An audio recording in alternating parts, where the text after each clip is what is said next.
They say revenge is loud, explosive, cruel. But the most devastating revenge I've ever witnessed arrived quietly, in a forgotten town, through a door that wouldn't stay shut.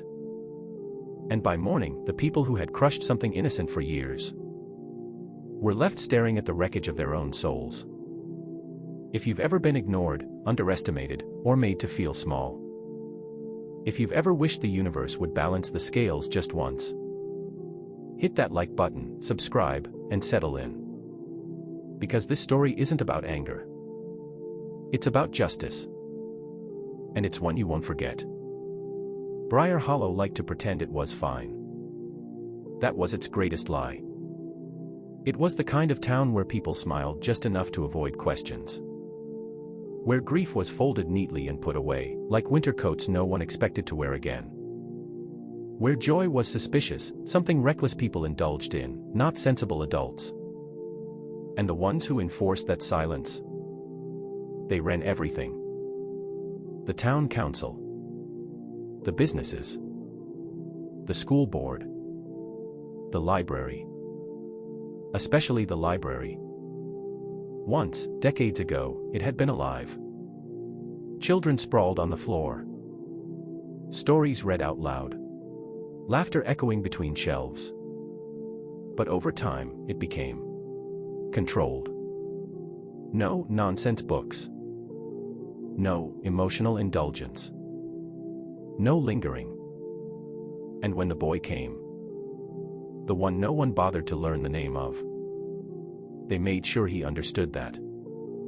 He showed up every afternoon. Same time. Same worn shoes. Same quiet hope in his eyes. He couldn't have been older than 12. He never caused trouble. Never spoke above a whisper. Just wandered the stacks, fingers trailing over spines, like he was searching for something he'd lost. Or something he'd never had. The librarian, Mrs. Calder, hated him for it. You can't just sit there, she snapped one afternoon, heels clicking like punctuation marks of authority. This isn't a shelter. The boy looked up slowly. I'm not sitting, he said. I'm remembering. That did it. From that day on, the rules multiplied. No backpacks. No jars. No staying past dusk. No daydreaming. And when the council backed her up, when they called him disruptive, strange, unwelcome, the message was clear.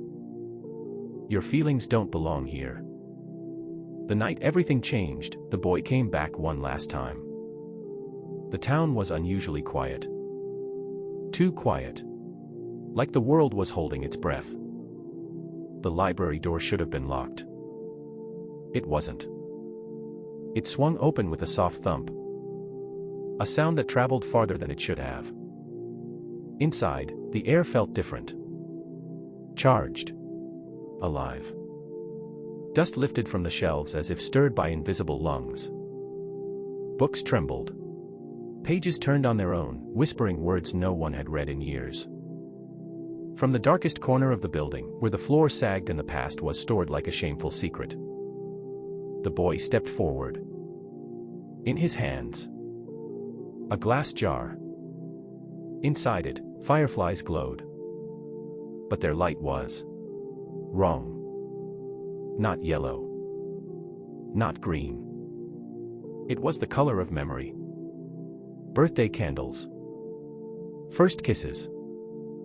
The sound of someone calling your name when they still loved you. The boy set the jar on the reading table. His hands were shaking. I'm late, he whispered. You see, this is the part no one wanted to admit. Briar Hollow didn't just ignore pain. It harvested it. Every time someone was told to move on. Every time a child was told to grow up. Every time grief was rushed, mocked, or silenced. Something was taken. And the boy. He had been collecting it. Every night, alone, capturing the fragments of feelings the town threw away. Bottling the warmth they refused to allow themselves. And now, He opened the jar. The fireflies didn't explode. They escaped. Slipping through cracks in the walls. Drifting through streets. Brushing past windows like curious ghosts. And wherever one landed, something broke open. A baker dropped to his knees, sobbing over the smell of cinnamon, remembering his mother's kitchen. A couple mid-argument dissolved into laughter, collapsing against each other like they'd been holding a grudge for decades. An old man, who hadn't cried since 1963, heard a song on the radio and wept, deep, healing sobs. The town panicked. Council members shouted. Mrs. Calder slammed windows shut, screaming that it was inappropriate, that it was disruptive, that it had to stop. But you can't unfeel what's already inside you. That was the revenge. Not pain. Remembrance. Mrs. Calder returned to the library just before dawn. The boy was still there. Sitting quietly. The jar was empty now. Warm. Humming. "Do you know what you've done?" she hissed. He looked up. Yes. Her voice cracked. People are emotional. Unproductive. He stood. For the first time, he wasn't small. "You taught them that feelings were a weakness," he said calmly. "So I gave them back." "You don't belong here," she snapped. He smiled. "Neither do you anymore." Outside, the town was waking up. And it was different. By morning, the boy was gone. No one saw him leave. But the library door stayed open.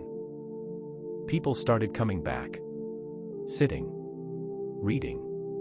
Talking. Crying openly. The council quietly dissolved. Mrs. Calder retired within the week, unable to stand the noise, the laughter, the mess of humanity she'd tried to erase. And on the library steps, offerings appeared. A folded note. A button. A slice of pie. Just in case he ever came back. The revenge wasn't destruction. It was exposure. The people who had ruled through coldness were left powerless in a town that remembered how to feel. They weren't yelled at. They weren't attacked. They were simply no longer needed. And that hurt more than anything else ever could. Justice doesn't always scream. Sometimes it whispers. Sometimes it glows. Sometimes it hands you back the parts of yourself you were told to bury. And that is the most satisfying revenge of all. If this story gave you chills, hit that like button. Tell me in the comments, have you ever seen justice arrive quietly like this?